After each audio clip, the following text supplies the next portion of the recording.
Apa itu bronkiolisis? Bronkiolisis adalah penyakit infeksi yang disebabkan oleh bakteri Brucella yang dapat menyerang pada hewan seperti sapi, domba, dan babi.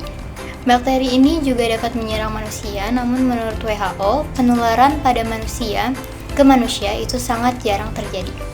Ada beberapa spesies bakteri Brucella, antara lain yang pertama Brucella abortus yang menginfeksi pada sapi, yang kedua Brucella melitensis yang menginfeksi pada kambing dan domba, yang ketiga Brucella suis yang menginfeksi pada babi, yang keempat ada Brucella caenis yang menginfeksi pada anjing.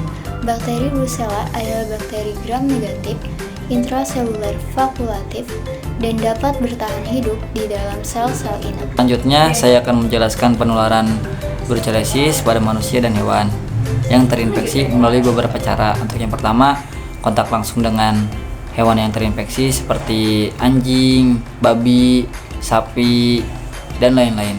Itu yang kedua, mengonsumsi makanan-makanan yang terkontaminasi seperti susu, ikan, daging yang tidak dimasak dengan baik atau yang dimasak dengan mentah.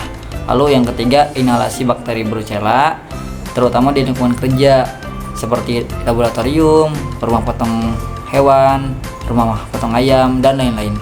Dan yang terakhir, brucellosis juga dapat ditularkan kepada manusia meskipun itu jarang terjadi. Lalu selanjutnya di sini ada beberapa gejala dari brucellosis.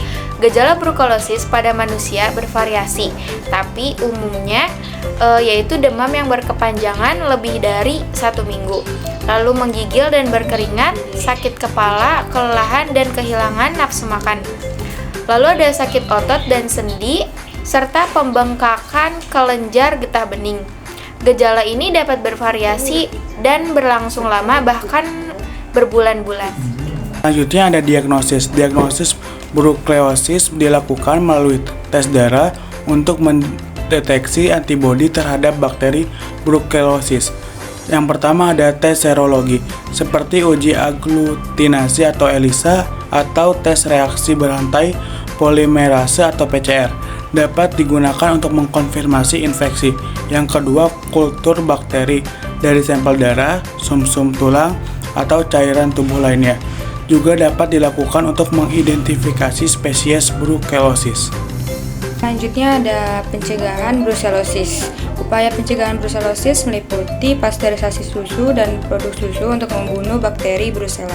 Lalu yang kedua ada peningkatan hygiene dan sanitasi di lingkungan kerja seperti rumah potong hewan. Lalu yang ketiga, vaksinasi hewan ternak untuk mengurangi risiko penularan ke manusia. Lalu yang keempat, ada edukasi masyarakat tentang risiko dan cara penularan brucellosis. Yang terakhir ada pengobatan.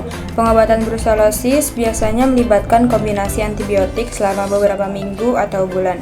Antibiotik yang sering digunakan antara lain doxycycline, rifampicin, dan streptomycin. Lalu pengobatan yang tepat dan lengkap sangat penting untuk mencegah infeksi kronis atau kekambuhan.